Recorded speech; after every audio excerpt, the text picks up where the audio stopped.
Trust नहीं है, बस हमारा इसे सीताराम मामला है। हम किसी ट्रस्ट के माध्यम से, ना किसी सरकारी सहायता से जी, जो आपके पास सहयोग होता है हनुमान जी की कृपा से, हमारे जगतों भक्तों के द्वारा, हमारे समाज के द्वारा जो हमको दिया जाता है उसी में आसार। जहाँ हमने श्री राम कथा करवाई, 111 जोड़ों की शादी हुई थी हमारे यहाँ, सामूहिक कन्या विवाह हुआ था। साधु महात्मा भंडारा यज्ञ कथा कीर्तन के लिए होते हैं। चाहे मैं अपने सेवकों से और चोरों से, जो आश्रम के सेवक हैं, उनसे कह रखा हूँ कि अगर मैं सो रहा हूँ तो भी मुझे बुला दिया करो, और मुझसे जो भी मिलने आता है हनुमान जी के द्वारे पर, राम द्वारे तुम रखवारे, राम जी के द्वारे पर हनुमान जी के द्वारे पर हम हैं। अनवरत मुझसे मिलने में कोई कठिनाई है ही नहीं, जो जब चाहे तब मिल सकता है। नमस्कार सभी को। इस समय हम अयोध्या में हनुमानगढ़ी पर मौजूद है। या राम मैं सब जग जानी, करहु प्रणाम जोर झुक पानी।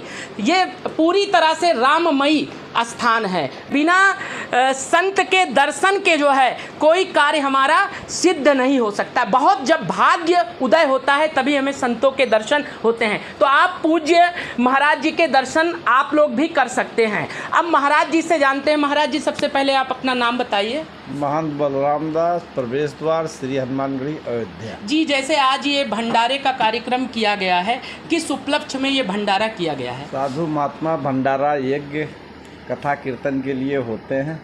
यह मलमास का पवित्र माह चल रहा है। इस माह में कोई भी धार्मिक कार्य अगर एक बार किया जाता है, उसके करोड़ों गुना फल मिलता है जी। तो इन बातों को चरितार्थ करते हुए हम साधु समाज से संबंधित, मैं इन बातों में विश्वास रखता हूँ। और आज अखाड़े का भंडारा, श्री पंचरामानंद निर्वाणी यानी अखाड़े का भंडारा हुआ है, जो महत्वपूर्ण है जी। और तो जैसे इसमें संतों के अलावा अन्य आपके जो शिष्य होंगे या अन्य भक्त होते हैं, वो भी प्रसाद पाए होंगे? हाँ जी, संतों के संत भी, वही मैं आपको बता रहा हूँ कि ये निर्वाणी यानी अखाड़े का भंडारा था। निर्वाणी यानी से संबंधित प्रत्येक महंत और प्रत्येक संत सभी आए हैं। सबको भोजन प्रसाद दक्षिणा से सम्मानित किया गया है, और प्रत्येक वर्ष हनुमान जी की कृपा से यह कार्यक्रम होता ही रहता है। सावन में ही प्रत्येक मास में होता है? नहीं, मलमास में भी होता है। वैसे भी मैं वार्षिक कार्यक्रम में करता रहता हूँ। मैं सामूहिक कन्या विवाह करवाता हूँ, यज्ञ करता हूँ, कथा करवाता हूँ, भंडारा करवाता हूँ, मेडिकल कैंप लगवाता हूँ जी। तो उसके तथ्य में कभी भंडारा भी होता रहता है। अभी मैं 22 में भी यहाँ भंडारा किया था, 23 में भी किया हूँ।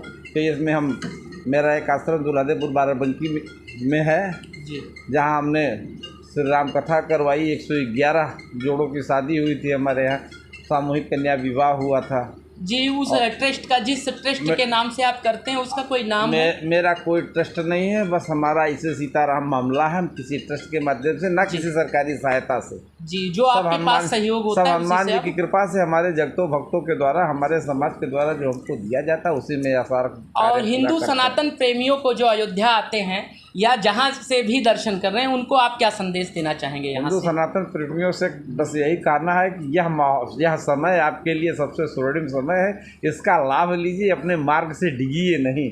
आप सदैव सनातन के साथ जुड़े रहिए। आप जो कल्पना नहीं करते, जितना सोचते नहीं है, उससे ज़्यादा सनातन के लिए, हिंदू धर्म के लिए हो जाएगा। जैसे यदि आपका कोई दर्शन करने आना चाहे या आपसे मिलना चाहे, तो फिर कैसे क्या होगा? हम बहुत बड़े नहीं, अति लघु हैं। हमसे कोई भी मिलना, कभी भी मिलना चाहे, मैं अपने सेवकों से और चोरों से, जो आश्रम के सेवक हैं, उनसे कह रखा हूँ कि अगर मैं सो रहा हूँ तो भी मुझे बुला दिया करो, और मुझसे जो भी मिलने आता है हनुमान जी के द्वारे पर, राम द्वारे तुम रखवारे, राम जी के द्वारे पर हनुमान जी के द्वारे पर हम हैं। अनवरत मुझसे मिलने में कोई कठिनाई है ही नहीं, जो जब चाहे तब मिल सकता है। तो जिस प्रकार से संतों का स्वभाव होता है सरल, उसी प्रकार से हमारे पूज्य महाराज जी कितने सरल है। उन्होंने कहा, जहाँ से भी आप आते हैं सरलता से आपसे महाराज जी मिलेंगे, जैसे लगेगा ही नहीं आपको कि इनसे आप पहली बार मिल रहे हैं। तो कहा जाता है, जब भी आप अयोध्या दर्शन करने आइए तो हमारे पूज्य महाराज जी का भी दर्शन करिए। और महाराज जी जो है कितना परोपकारी कार्य भी कर रहे हैं, जो समाज के उत्थान, जो एक संत का उद्देश्य होता है, उस कार्य को कर रहे हैं। विवाह भी कराते हैं, निर्धन कन्याओं का भंडारा भी चलाते हैं, और फिर उसके बाद जो भी शोषित वंचित पीड़ित होता है उसकी भरपूर सहायता भी करते हैं जो है। धन्यवाद।